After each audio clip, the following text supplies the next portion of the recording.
போதி நர்சரி கார்டன்லேருந்து பேசுகிறோம். மூலிகை தோட்டம் அமைக்க என்னென்ன செடிகளை வைக்கணும் அப்படிங்கிறது நமக்கு தெரிஞ்சாலும், இந்த இடத்த பார்த்துட்டு இப்போ எப்படி வச்சா நல்லா இருக்கும் அப்படின்னு ஒரு நிமிஷம் யோசிச்சு பாருங்கள். அனுபவங்கள் இல்லாதவங்களுக்கு குழப்பமாக இருக்கும். சில சமயம் செஞ்ச பிறகு இப்படி செஞ்சிருந்தா நல்லா இருக்குமே அப்படின்னு தோணும்.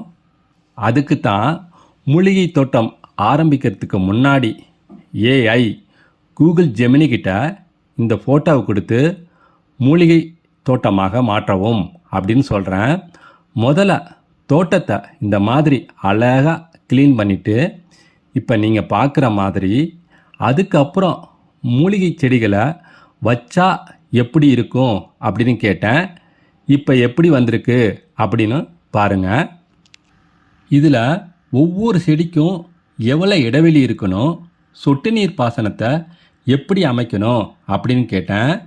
இப்போ எப்படி வந்திருக்குன்னு பாருங்கள்.